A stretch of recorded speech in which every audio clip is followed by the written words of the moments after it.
Hello, this is Marissa, and this is my last lecture.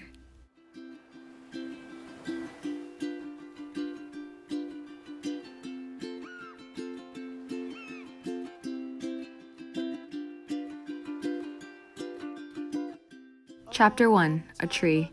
I never thought about what characteristics I shared with an object, and so I asked my mom and dad what they see me as, and they said a tree.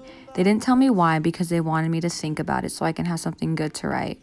Well, trees can intake so much healthy sunlight, but they also go through a fair share of heavy storms, and I have too.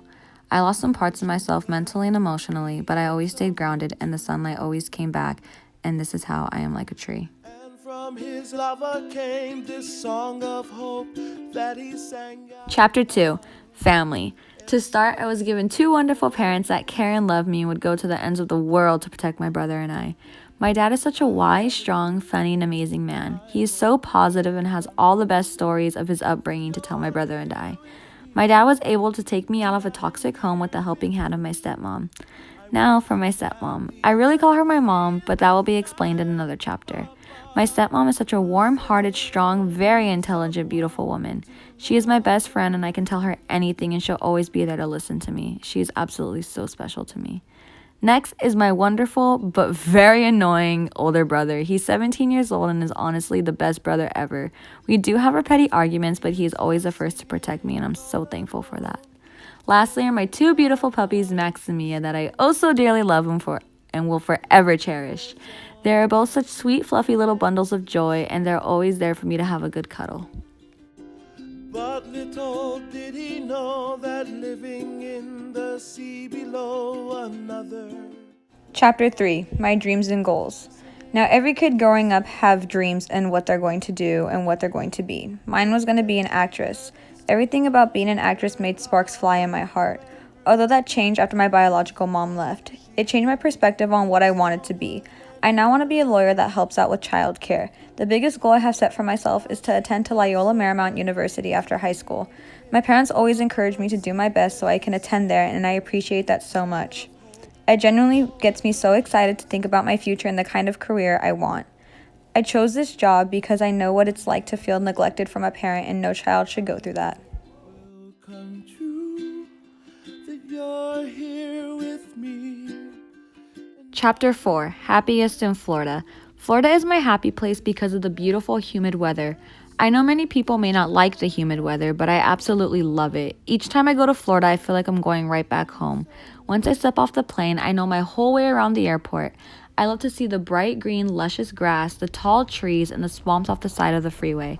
I remember going with my cousin Stasi to Disney World and always running around and getting on tons of rides and getting back to the hotel super late. Our sleeping schedule was always messed up when we got there. Then sometimes late at night, we'd go to the pool without letting my mom and dad know. There is no other place on this earth that I love more than Florida.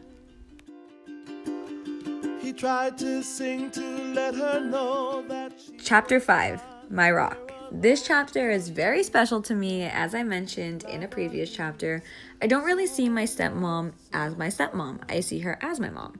I've known her since I was about 3 or 4 years old. The first time we met, we connected so quickly, and I always held her hand everywhere we went. Even before my biological mom left, she always took care of me as if I was her own daughter. Her love is so unconditional for my brother and I. Everything I do is for her and for myself. Making her proud is all I ever want. She's done so much for me that she really didn't even have to do. She works so hard for everything she has. She has always and will continue to always be the woman I look up to. Her father left her at the age of 12 like my mom did to me.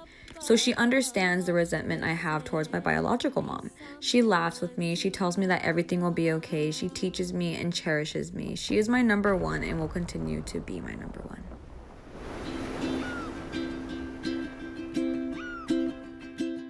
Chapter 6, Missing Class. I definitely take ownership of this moment because it wasn't a smart plan, but I proceeded anyway. When I was in 6th grade attending Granada Middle School, my science teacher told us that we would be presenting in front of the class on how we make a sandwich, and it had to be very detailed. How does sandwich making and science class go together, you may ask? Well, to be honest with you, I don't even know myself. Anyway, presenting for me always made me so nervous, so when she told us who would be presenting on what days, I made a note to myself that I would be faking a stomachache the day of. My mistake was telling my friend Abby my plan. Day came, I pulled off my little stunt, or so I thought. I knew science class ended around 9:30, so I told my mom I felt all better and that I can go right back to school because I had a test in history at the end of the day I needed to take.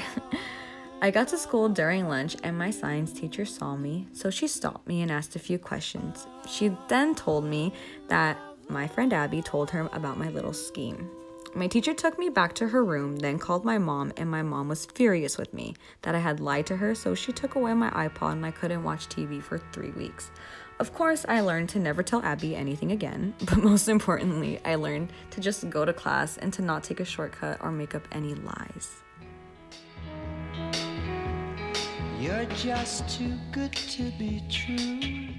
Chapter 7. Helpful Adults. Like any other kid, I always saw adults as mean and evil people, always telling me what to do, to put my toys away, to get to bed, remember your please and thank yous, to not draw on the walls. Well, I don't think a lot of kids drew on the walls. I think that was just a me thing. Anyway, then as I grew older, I realized they aren't being mean, they're just teaching us how to be civilized people. I always felt my parents were talking about my grades constantly to me, to annoy me or get me frustrated. I now know they didn't tell me for nothing or to annoy me. They do it because they see good in me and they know my capabilities, so they encourage me. And sometimes it doesn't feel like encouragement, it feels like they're scolding me, but I have to understand they are there to help me and not to hinder me. Please let me know that it's real. Chapter 8, a poem. When I was in the 8th grade, a friend and I were chosen to recite a poem at Kennedy High School. I was terribly nervous, and I remember sitting backstage, hearing all the other kids recite theirs, and began to doubt myself and tell myself I couldn't do it, I wanted to give up. And I shook those thoughts out of my head and said, I can do this, I'm gonna give it all I got. And as that happened, my name got called up, and I recited my poem. I stumbled, I stuttered, I messed up, and I got it over and done with, went back and sat with my friend, and I said, I know I didn't win, but it was a great experience. And one of the judges heard me, came over and gave me my scoring sheet and told me that my positivity and that my perspective on this is going to take me very far. And later that night I really thought about it, and it made me so happy that I didn't give up and I did push myself. You're just too good to be true. Chapter 9. Sour lemons can make sweet lemonade. On September 20th, my life for a bit was going to change.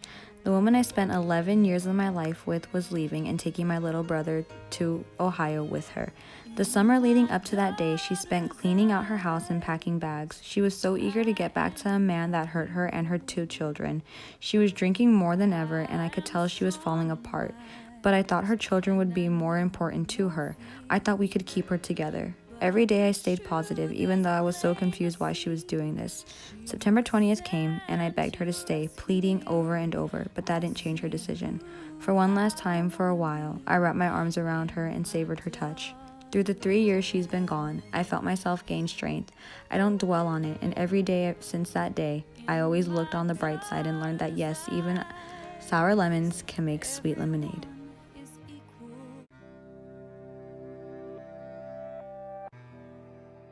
Chapter 10. Manifest. If there is anything I want someone to take out of this lecture, is manifestation is key.